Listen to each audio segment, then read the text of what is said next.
Hello everyone, this is Nilesh Dubey from Ravishankar college of pharmacy. दोस्तों, यदि आप फार्मेसी में अपना कैरियर बनाना चाहते हैं तो आपको ये कन्फ्यूजन होगा कि फार्मेसी में यदि हम फार्मेसी का कोर्स में एडमिशन लेते हैं तो उसके बाद क्या क्या कैरियर अपॉर्चुनिटीज़ है। तो आज मैं आपके साथ यही लेकर आया हूँ। हमारा आज का टॉपिक है scope of pharmacy, exploring opportunities in the world of medicine. Pharmacy के मेडिसिन की दुनिया में क्या रोल है।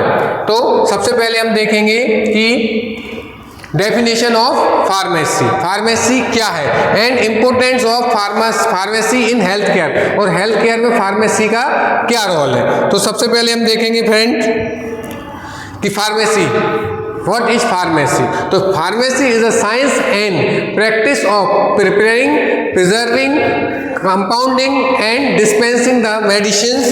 It also involve ensuring that safe and effective use of pharmaceutical drug। मतलब जो फार्मेसी है वह मेडिसिन को बनाने, उनको वितरण करने, उनको फार्मूलेशन करने के लिए इम्पोर्टेंट है। एंड फार्मेसी में आपको ये सिखाया जाता है कि एक ड्रग का सही तरीके से उपयोग किया जा सके। नेक्स्ट है हमारा importance of pharmacy in health care. Health care में फार्मेसी क्यों महत्वपूर्ण है। तो देखिए, सबसे पहले pharmacy plays a critical role in the health care system by ensuring that patient receive the right medicines in the correct dosages at the appropriate time.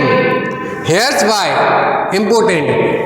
Pharmacy ये critical role play करती है हेल्थ सेक्टर में, जो ये ensure करती है कि सही पेशेंट को सही समय पर सही दवाई या ड्रग मिले, इसीलिए ये इंपॉर्टेंट हो जाती है। नंबर 1 है safe use of medicine.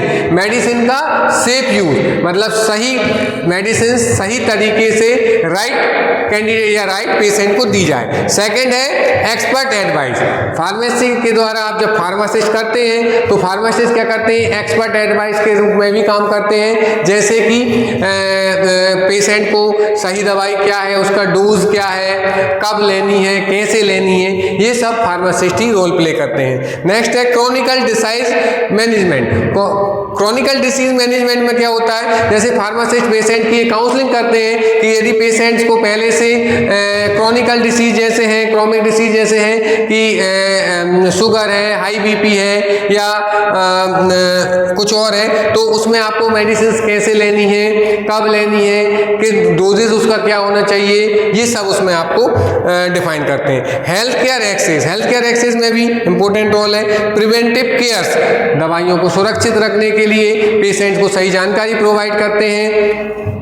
Next है इम्पोर्टिंग हेल्थ आउटकम्स। इसके द्वारा क्या होता है कि जब फार्मासिस्ट एक हेल्थ केयर में बेस्ट आउटकम प्रोड्यूस करते हैं, इससे हमारे मरीजों की संख्या कम होती है, हॉस्पिटल में एडमिशन्स कम होते हैं, क्योंकि फार्मासिस्ट जो रोल प्ले करते हैं उसी कारण। नेक्स्ट है ब्रांचेज ऑफ फार्मेसी। फार्मेसी की क्या ब्रांचेज हैं, किन किन ब्रांचेज में आप कर सकते हैं। तो पहली है फार्माकोलॉजी, फार्माकोलॉजी। सेकंड है फार्मास्यूटिक्स। थर्ड है pharmacognosy. Next pharmaceutical chemistry and clinical pharmacy. Pharmacology, यदि हम बात करें फार्माकोलॉजी की, तो फार्माकोलॉजी में आप पेशेंट और ड्रग या ड्रग मेडिसिन और ह्यूमन मतलब इंसान के बीच का अध्ययन सीखते हैं कि दवाई इंसान पर कैसे काम करती है, कैसे उसके इफेक्ट होते हैं, कैसे वह वर्क करती है, ये सब सिखाया जाता है। फार्मास्यूटिक्स सेकंड, फार्मास्यूटिक्स में आपको क्या सिखाया जाता है, मैन्युफैक्चरिंग, मेडिसिन की मैन्युफैक्चरिंग, डिस्पेंसिंग, पैकेजिंग आदि के बारे में जानकारी दी जाती है। नेक्स्ट है फार्मास्यूटिकल केमिस्ट्री। फार्मास्यूटिकल केमिस्ट्री में मेडिसिन की स्ट्रक्चर, उसका स्ट्रक्चर कैसा है, केमिकल रिएक्शंस कहती है उसमें कैसे केमिकल कंपाउंड कौन से हैं, इसके बारे में सिखाया जाता है। क्लिनिकल फार्मेसी, क्लिनिकल फार्मेसी में एक फार्मासिस्ट जो होता है वह मेडिसिन की सही जानकारी रखता है और पेशेंट्स को उसकी सही इंफॉर्मेशन प्रोवाइड करता है। नेक्स्ट है कैरियर अपॉर्चुनिटीज। क्या स्कोप है इसके, आगे। तो सबसे पहला है कम्युनिटी फार्मासिस्ट। कम्युनिटी फार्मासिस्ट वो फार्मासिस्ट होते हैं जो कि काउंसलिंग करते हैं पेशेंट्स की कि दवाई कैसे लेना है, मेडिसिन कैसे लाना है, उसका डोजेज क्या होना चाहिए, कब लेना है, ओटीसी में लेना है, ओडी में लेना है, बीडी में लेना है। नेक्स्ट है हॉस्पिटल फार्मासिस्ट। हॉस्पिटल फार्मासिस्ट के बहुत सारे गवर्नमेंट प्राइवेट हॉस्पिटल में काम करते हैं और वह प्रिस्क्राइब करते हैं डॉक्टर के द्वारा लिखित मेडिसिन को। नेक्स्ट है ड्रग इंस्पेक्टर। ड्रग इंस्पेक्टर का रोल बहुत इंपॉर्टेंट होता है, जो कि हमारे आसपास की जिले की डिस्ट्रिक्ट की सभी मेडिकल स्टोर को जहाँ से ये मेडिसिन परचेज की जाती है, सेल्स की जाती हैं, उनकी कंट्रोलिंग रखना कि राइट पेशेंट को ही जाए, कोई जो ड्रग्स बैन हो चुके हैं वह किसी तरह सेल ना हो, ETC। नेक्स्ट है रेगुलेटरी अफेयर। रेगुलेटरी अफेयर्स में आप जा सकते हैं। रेगुलेटरी अफेयर्स में आप क्या कर सकते हैं, जैसे मेडिसिन की पूरी कंट्रोलिंग, उसके रूल्स, कौन से न्यू ड्रग मार्केट में है, कौन से बैन है, किसके इफेक्ट है, किसके इफेक्ट नहीं है। कभी कभी ऐसा होता है कि जो ड्रग या दवाइयाँ मार्केट में बैन हो चुकी हैं वो भी आमतौर पर मेडिकल स्टोर या केमिस्ट के द्वारा सेल कर दी जाती हैं। उनकी कंट्रोलिंग करना, मेडिसिन के बारे में हेल्थ केयर के सेक्टर में नई पॉलिसीज़ बनाना, उन्हें इम्प्लीमेंट करना, गवर्नमेंट पॉलिसीज़ को, ये काम होता है रेगुलेटरी अफेयर्स में। Pharmaceutical industry. फार्मास्यूटिकल इंडस्ट्रीज में भी आप अपना कैरियर बना सकते हैं, जैसे कि R&D में, रिसर्च एंड डेवलपमेंट में, मैन्युफैक्चरिंग में, क्वालिटी कंट्रोल में, क्वालिटी एश्योरेंस में, इन सब में आप जॉब कर सकते हैं। Next teaching and academia. आप इसमें एकेडमिक्स में भी काम कर सकते हैं। आप एज अ फार्मासिस्ट B.Pharm के बाद M.Pharm के बाद आप टीच कर सकते हैं, टीचर बन सकते हैं, एजुकेशन प्रोवाइड करा सकते हैं। नेक्स्ट है ग्लोबल अपॉर्चुनिटीज़। ग्लोबल अपॉर्चुनिटीज़ क्या है इसकी? Global working in multinational pharma companies.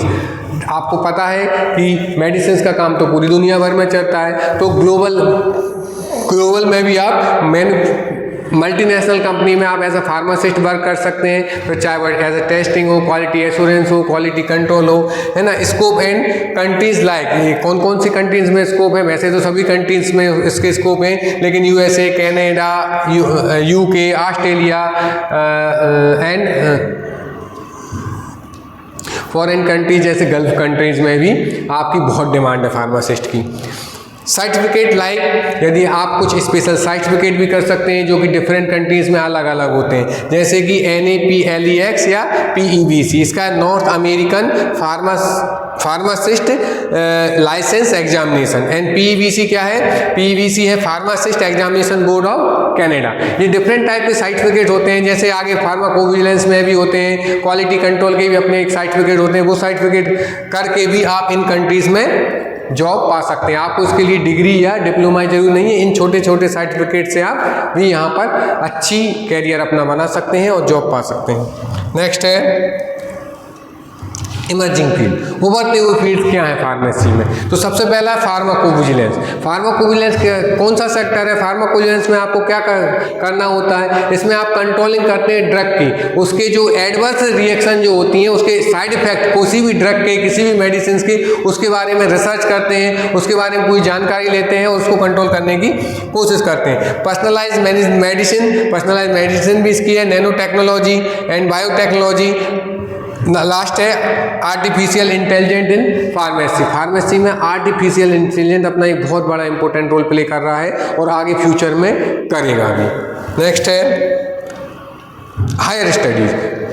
Pharmacy में की हायर स्टडीज़ क्या है? जैसे यदि आप B.Pharmacy करते हैं तो उसके बाद आपकी हायर स्टडीज़ क्या है? तो हायर स्टडीज़ में आप M.Pharma कर सकते हैं, मास्टर ऑफ फार्मेसी, आप फार्मा D कर सकते हैं, PhD कर सकते हैं, इससे आप डॉक्टरेट, MBA इन फार्मा मैनेजमेंट।